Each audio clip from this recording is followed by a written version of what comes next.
Hello, my friends. Today I'm going to share with you something that I've just walked really over the course of the last couple of weeks. But specifically, something happened this morning that was an exactness of what I've been walking. So I will share that here. And if there's one thing that I've learned over the last 8 years walking in the Spirit, is that there is a partial blindness that remains over all of us. We see through a dim lit mirror. We see, it's almost like looking through a fog following the Spirit. It's ever blowing, but you just don't exactly know where it's going to blow. We don't tumble around like a leaf, like those who don't know the Lord. We're firm in being planted. But at the same time, what the Spirit says does not always mean what you think it's going to mean. So with that said, I will share what I've saw as the amount of things to come to this, it's virtually impossible. And as I've shared before with other things, it happens every single day to me, repeatedly for the last 8 years. Things utterly impossible to connect, yet they do. So as I'm going through it, for my job, I handle money quite frequently. And normally I don't think nothing of it. I just go one thing to the next, but something caught my eye as I was looking down at a grouping of quarters. I see this quarter that I'm showing you here on my screenshot on my phone. This quarter was a quarter from 2005, I believe, and it's of Crater Lake. And of course, Crater Lake is in Oregon, a very mysterious lake. Things that if you go searching for mysterious places in the world, Crater Lake is always going to show up. Very mysterious things happen at Crater Lake. They don't know exactly how it was formed. They believe it was from a volcano, but they don't know exactly what did it. So don't let anybody ever tell you they know exactly what caused it, because none of us do. But anyway, I see this quarter, and I see that it's of Crater Lake, and this quarter is burnt. It was put into the fire.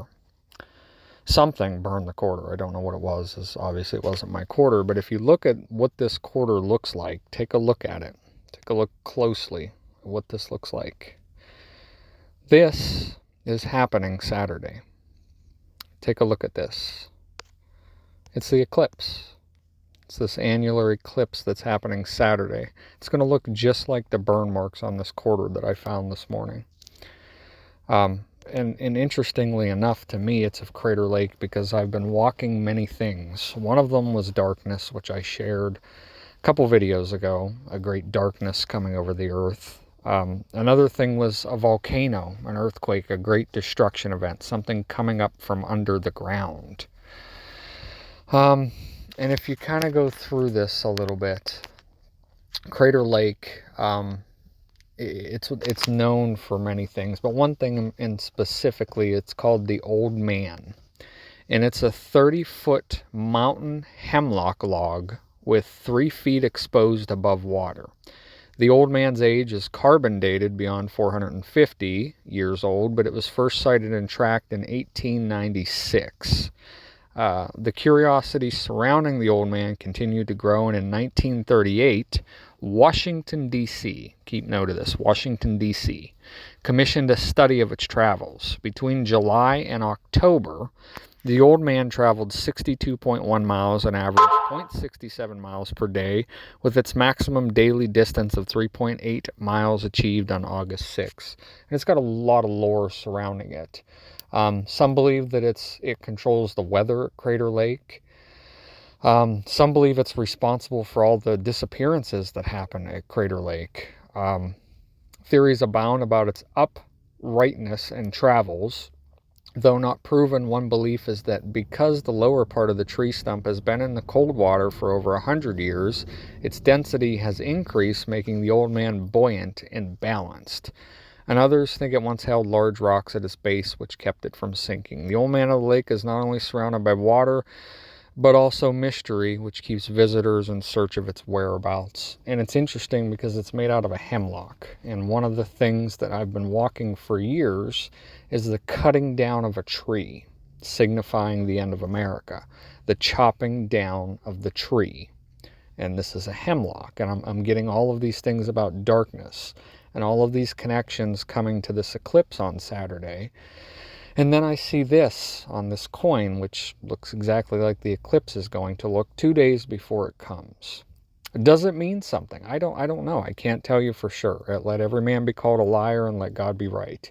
Um, if I'm going to speak on what I've understood of this, there was a movie called Dante's Peak. And in that movie, there's a geologist that goes to a little town called Dante's Peak. And there's a volcano in this little town. And he gets to this town and he sees things that are out of place. He wants to put the town on alert. But his boss comes and overrides him, saying, look, we can't jump to conclusions here. Let's not go and put the town on alert. And he goes through a series of events that happened in their past where he said that he was certain everything pointed to this volcano going off, but nothing happened. It didn't go off. So they put the town on alert. It ruined the economy of the town, so on and so forth. So the boss overrules the geologist. But it turns out in the movie Dante's Peak, the volcano does end up going off. And the boss, at the very end of the movie, he dies, while the man who believed the volcano was going to go off the whole time, he survived. It was actually played by Pierce Brosnan, which played 007 on a bunch of other movies. A good actor. I like watching him. So you have all of this that I've attached to it because I had just walked it a couple of weeks ago, 3 weeks ago. I had just walked lighthouses and lakes and bodies of water, even tsunamis, things like this. I had just been walking over the past 3 weeks before I see this, along with the volcanoes. So in my mind, this is very specific that the Spirit is showing me. The eclipse, a crater lake volcano, an earthquake, something coming up out of the ground to make darkness over the earth. Very specific things that usually the Spirit doesn't operate in such specifics, but it is here. So in my mind, I'm like the geologist. I believe it's going to go off. Otherwise, why would God have showed me this? But you never know. You just never know until it happens because we see things dimly.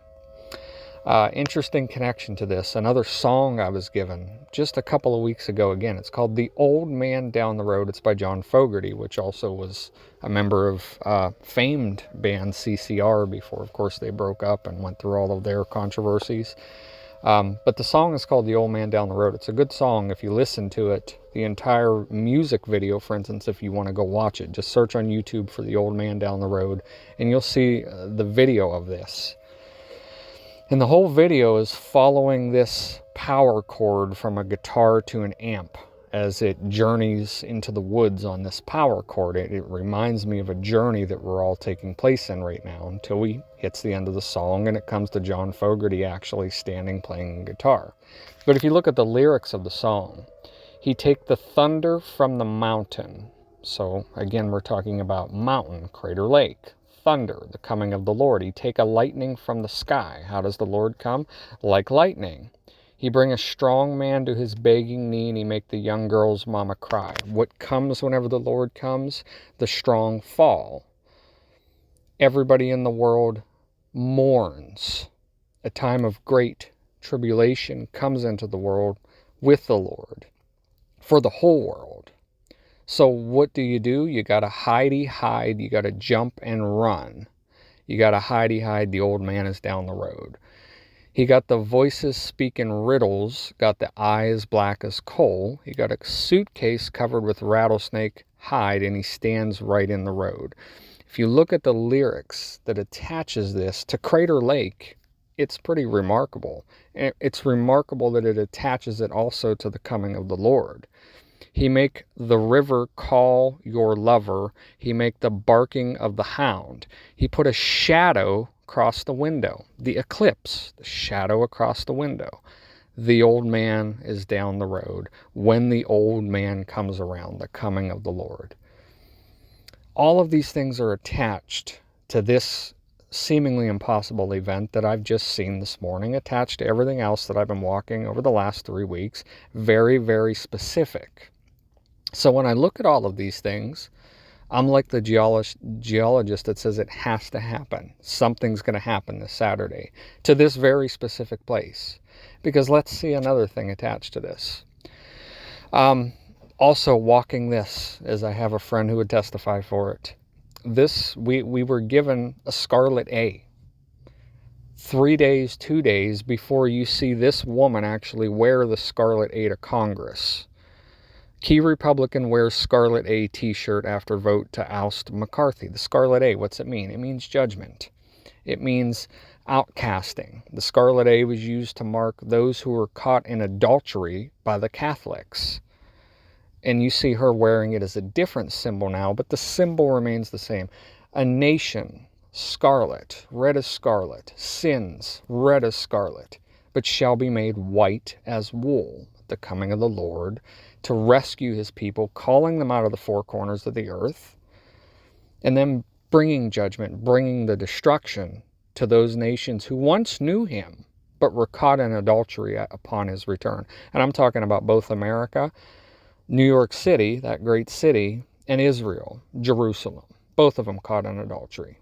And you have the church going after that Satan's signs and wonders that's happening in Jerusalem and calling them holy works of God. And then you see, pray for the Jews, I stand with Israel. And what is Israel and the Jews calling for? Complete annihilation, destruction of their own people. And I say their own people because Hamas is their neighbors. And how are we to treat our neighbors? As ourselves. And if you go back biblically speaking, great troubles came upon those who unjustly return the favor, because God is the one who brings vengeance. In other words, they're calling for blood. And all of those people that you see praying for Israel and praying for the Jews, you know what they're doing? They're calling for the same blood. And we are to let that to the Lord. But because they don't know God, they call for this blood. They're marked with a scarlet A. And it just so happens to come at the same time these series of eclipses happen that make a scarlet A over the entire country of America. And this is something that's really interesting to me. You have, of course, the 2017 eclipse that happened that brings the one line. You have the X marks the spot of the 2024 eclipse that is yet to come, but you have this one that's coming on Saturday that makes it an A over the whole country. A scarlet A, marking the destruction of Mystery Babylon. And you want to know where this eclipse starts? I had to look this up. I had no idea until I started researching this morning after I found that quarter. On Saturday, October 14th, an annular solar eclipse will make its North American debut on the Oregon coast. Those who want to see the maximum eclipse in Oregon will need to find their way to that 90-mile band, which will make landfall on the south central Oregon coast, crossing over, get this, Eugene, Roseburg, Crater Lake in the Alvord Desert across the southwest U.S., Central America, and South America. It's literally going through Crater Lake exactly as I see this coin. On Saturday, it's beginning there and going through. What are the odds of this happening?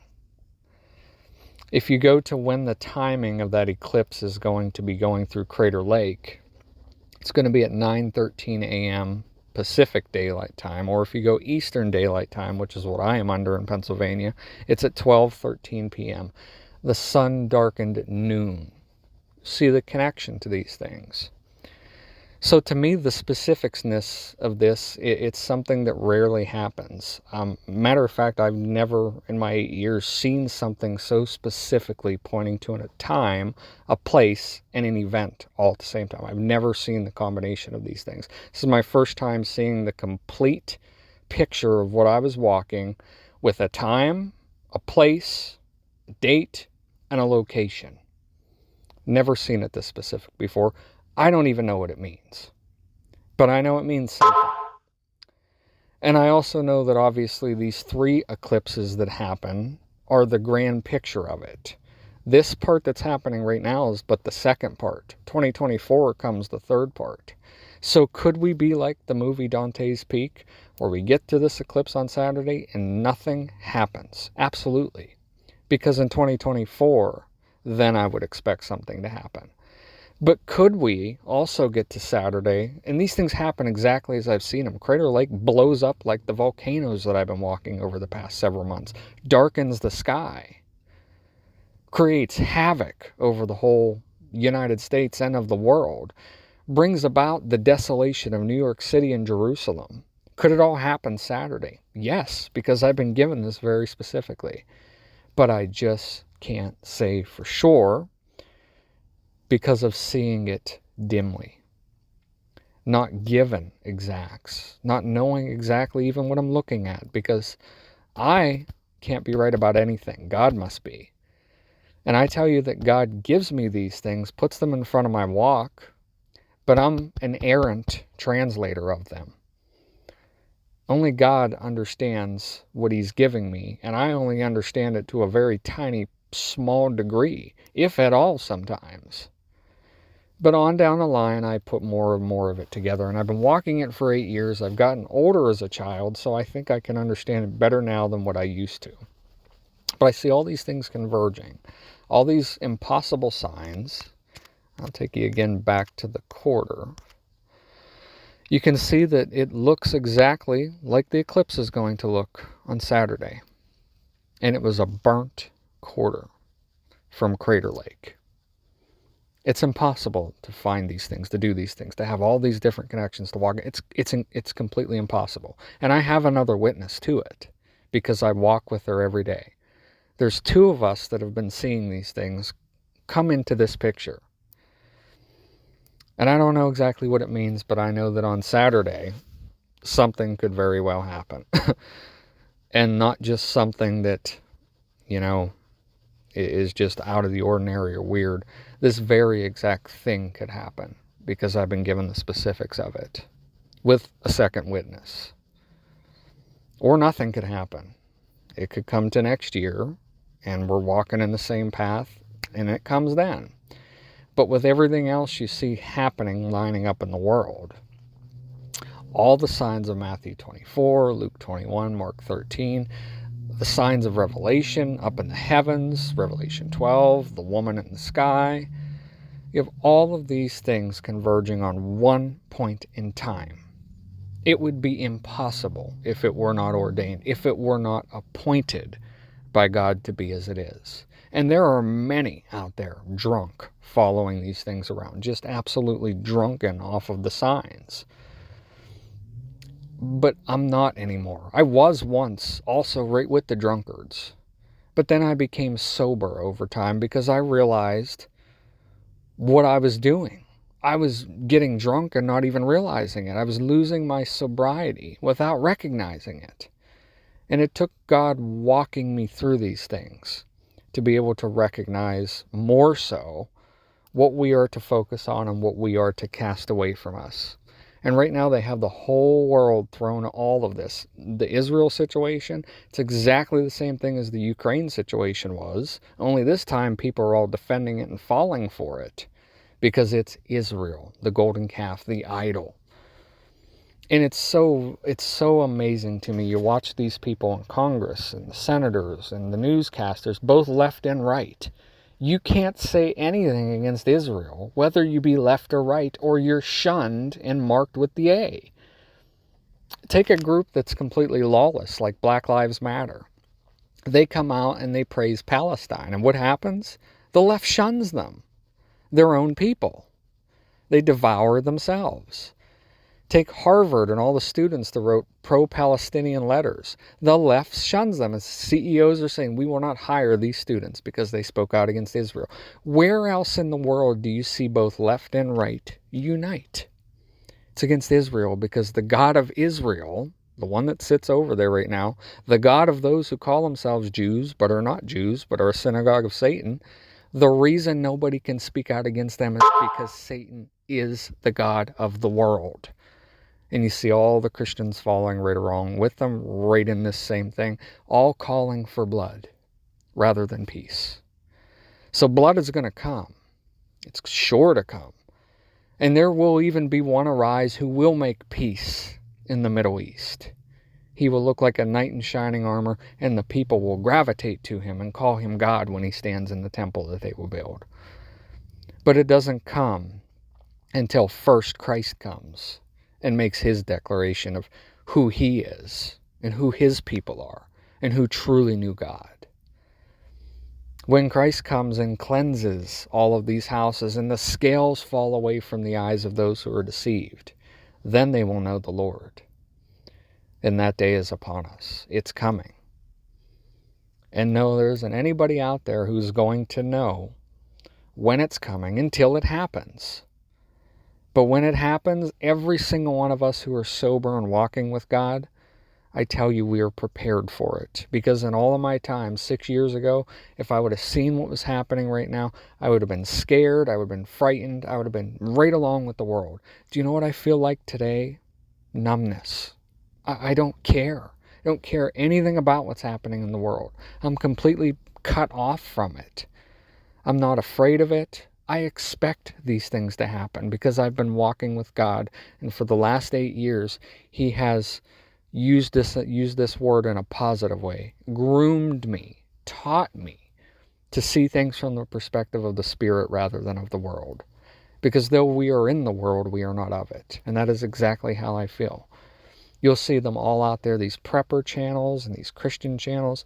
Every single one of them are thrown in utter fear and panic over what's happening in the world. As one who knows God, do you know what they're filled of today? Peace. We don't care what happens to the world. We understand what it is. We don't care. We're going about our daily lives in the temple of God because God dwells in us, and we with Him. We're in the inner chambers. We walk daily. We do our responsibilities. We take care of things, our heads down, and we just go through life without that fear, knowing that to live is Christ and to die is gain. Well, there's something even better than that coming for those who know the Lord. The dead will rise, just like it happened at the crucifixion and the ascension, and those who are alive will meet them in the air when the day of His visitation comes. And He's marking it off that He is. He's telling you all these things that He's coming. He's written them all down for you to see. And He's given you the Spirit to follow it. And on that day, all of those who know Him, there will be no fear in their hearts. There will be a leap of faith in their hearts. Just like when John the Baptist and Jesus first connected when they were in their mother's womb. There was a leaping. That same leaping will happen then. God bless.